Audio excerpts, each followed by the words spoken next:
Morning students, आज हम पढ़ेंगे साइंस ऑफ क्लास 6। तो चैप्टर नंबर 2 पे थे कंपोनेंट्स ऑफ फूड पे अपन वाटर तक पढ़ चुके हैं। आज का अपना टॉपिक है रफेज। तो रफेज क्या होता है? जिससे अपन जो फ्रूट्स वगैरह खाते हैं तो वो सब हमारा रफेज में आता है। खाना खाने की साइड में हमें सैलेड चाहिए, फ्रूट्स चाहिए, तो वो सब सारा रफेज में आता है। Roughage is also called fibre, इसे फाइबर भी कहा जाता है। ये हेल्दी डाइट के लिए काफी एसेंशियल कंपोनेंट है। इट इज इसका काम क्या है? जो अनडाइजेस्टेड फूड को डाइजेस्ट करना। ये कार्बोहाइड्रेट्स का अनडाइजेस्टेड पार्ट होता है। ये वाटर से जो अपन खाना खाते हैं उसको बल्क पीसेस होता है, इसको बल्क प्रोवाइड करता है और अपना जो फूड में वाटर को ऐड करता है। तो प्रॉपर डाइजेशन के लिए ये रफेज है बहुत ही ज्यादा जरूरी होता है।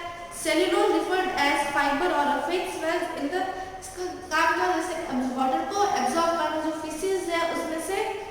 तो दिस इंश्योर्स, तो ये जो रफेज होता है क्या होता है? सैलेड्स और फ्रूट जो आप खाते हैं रफेज होता है। ये काफी हेल्दी डाइट के लिए काफी जरूरी होता है। इसको खाने से क्या है, जो कॉन्स्टिपेशन की जो बीमारी है वो कभी नहीं होती, वो दूर हो जाती है। तो ये कॉन्स्टिपेशन से प्रिवेंट करता है। तो रफेज की क्या इंपॉर्टेंट है अपने डाइट में? सबसे पहला ये कॉन्स्टिपेशन को इट प्रिवेंट कॉन्स्टिपेशन नहीं होती इसके कारण। और जो है अनडाइजेस्टेड फूड को भी ये क्या करता है? डाइजेस्ट करता है। और इससे पानी की कमी भी अपनी बॉडी में नहीं होती है। और it reduces excess of acidity in the stomach. Stomach में जो एसिडिटी हो जाती है उसको भी क्या है, ज्यादा एसिड होना भी अच्छी बात नहीं है। मीडियम एसिडिक होता है, लेकिन क्या ज्यादा अगर एसिड होता है तो भी अच्छी बात नहीं है। तो ये जो ज्यादा एसिडिटी को ये स्टमक में हो रही होती है उससे कम करता है। अब मैं कुछ विटामिन देखेंगे, फंक्शंस ऑफ सम विटामिन्स। तो विटामिन 4 टाइप्स के दिखाए गए अभी यहाँ पे A, B, C, D। तो विटामिन A है वो किसके लिए होता है? आईज के लिए, स्किन और हेयर के लिए होता है। तो अगर किसी की आंख में दर्द होती तभी अपन ऐसे कहते हैं ना कि इसकी विटामिन A की कमी आई हुई है। तो इसके लिए आपको डॉक्टर क्या एडवाइस करते हैं? जैसे कैरेट खाओ, येलो और ग्रीन वेजिटेबल्स खानी चाहिए। बटर और मिल्क क्या है बेस्ट? इसके अंदर विटामिन A ज्यादा क्वांटिटी में होता है, विटामिन A बटर और मिल्क में। तो विटामिन A किसमें होता है? जैसे आईज है, हेयर और स्किन को हेल्दी रखने के लिए विटामिन A बहुत ही जरूरी है। किसमें पाया जाएगा? कैरेट है, green vegetables, yellow vegetables, butter and milk. फिर है विटामिन B। ये स्किन और माउथ को हेल्दी रखने के लिए विटामिन B काफी जरूरी है बॉडी की प्रॉपर ग्रोथ के लिए। अब वो होगा किसमें वो मिलेगा आपको विटामिन B? तो whole grains, cereals, legumes, eggs and green leafy vegetables, इसमें विटामिन B के ये सोर्स है। फिर है विटामिन C क्या होता है? जैसे भी किसमें अगर आपकी बॉडी की जो जॉइंट है, गम्स, टीथ, इसकी हेल्दी ग्रोथ के लिए विटामिन C काफी जरूरी है। ये बॉडी को जो इन्फेक्शंस और डिजीजेस से लड़ने की एबिलिटी देता है। इसके अब मिलेगा किसमें? जो खट्टी चीजें होती है, सिट्रस फ्रूट्स जैसे लेमन है, टमाटो, कैबेज और आंवला, ये बेस्ट सोर्स है विटामिन C के। फिर विटामिन D। विटामिन D से क्या होता है? इससे जो यंग बोन की ग्रोथ होती है वो विटामिन D के कारण होती है। ये किससे आएगा? विटामिन D किससे मिलेगा? सनलाइट से मिलेगा।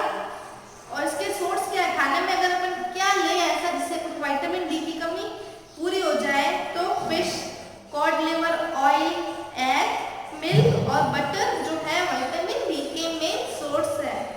फिर नेक्स्ट टॉपिक है बैलेंस डाइट। क्या होती है? जो खाना अपन खाते हैं वो पूरा कैसे होगा? जो जो न्यूट्रिएंट्स हमें चाहिए वो उसके अंदर है, तभी वो खाना बैलेंस्ड डाइट होगी, नहीं तो वो नहीं होगी। तो the food we normally eat in a day is our diet. जो खाना अपन रेगुलरली खाते हैं वो होती है अपनी डाइट।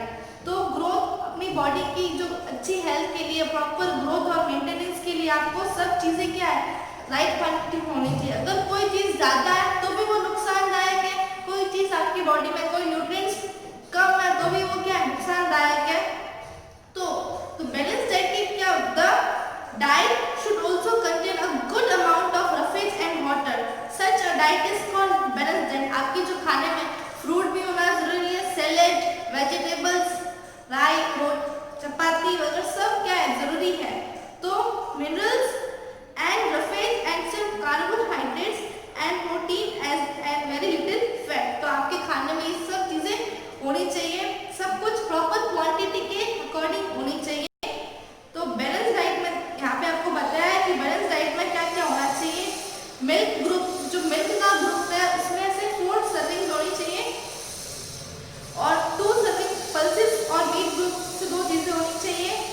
ब्रेड और जो सिर्फ ग्रुप्स है उसमें भी 4 चीजें होनी चाहिए। फ्रूट और वेजिटेबल ग्रुप में भी सब में 4 सर्विंग्स होनी चाहिए। यहाँ पे आपको एक चार्ट दे रखा है कि जैसे 12 साल के बच्चों 12 ईयर का जो बच्चा है उसको क्या क्या खाना चाहिए, कितनी चपाती खानी चाहिए और कितना मिल्क पीना चाहिए, पूरा चार्ट दे रखा है। फिर अभी अपन ने देखा बैलेंस डाइट, तो अभी अपन देखते हैं मेल न्यूट्रिशन। बैलेंस डाइट में देखा कि जो खाना होता है प्रॉपर उसके अंदर सब क्वांटिटी में सारे न्यूट्रिएंट्स होने चाहिए, तभी वो फूड बैलेंस डाइट होगा। अब माल न्यूट्रिशन क्या होता है, कुपोषण। अगर आपकी जो डाइट में ये सारी चीजें नहीं है, इसमें से एक भी चीज मिसिंग है, तो वो किसमें चला जाएगा, मेल न्यूट्रिशन में। जब आपको पूरा न्यूट्रिशन नहीं मिल पाता है जितना भी आपको चाहिए, तो आप माल न्यूट्रिशन से सफर कर सकते हो। मेल न्यूट्रिशन का मतलब बैड नरिशमेंट। तो मेल न्यूट्रिशन, इस कुपोषण के कारण आपकी बॉडी में क्या है, कमजोरी आ जाएगी, इससे आपको क्या कोई ना कोई बीमारी लग सकती है। तो ये बच्चों में ज्यादा होता है कि बच्चे जैसे खाना नहीं खाते हैं, तो इससे क्या उनमें वीकनेस आ जाती है, मेल न्यूट्रिशन हो जाता है। अगर कभी कभार क्या बच्चा खाना पूरा खा रहा है लेकिन फिर भी क्या है वो मां कुपोषण का शिकार बन जाता है, वो इसलिए होता है क्योंकि वो सारे न्यूट्रिएंट्स वो नहीं ले पा रहा है। तो मेल न्यूट्रिशन से छुटकारा पाने के लिए आपको अपने खाने में क्या खाना चाहिए, पल्स खानी चाहिए, राइस, चपाती, ग्रीन वेजिटेबल्स और एक गुड़ का टुकड़ा और बिट ऑफ जैगरी। अगर ये आपने प्रॉपर रोज खाते रहे प्रॉपर क्वांटिटी में, तो आप कभी भी आपकी बॉडी को नरिशमेंट मिलता रहेगा, आप कुपोषण का शिकार नहीं बनेंगे। You will not be the victim of male nutrition. फिर उसके साथ साथ आपको क्या खाना चाहिए, बीन्स खाने चाहिए, tomato, carrot, guava, cucumber, lemon, राई पपाया, आंवला और बॉडी, ये सभी आपको उसके साथ साथ खाने चाहिए। तो इससे आपकी बॉडी को क्या मिलता जाएगा, विटामिन मिलेंगे, मिनरल्स, वाटर और रफेज मिलते जाएंगे।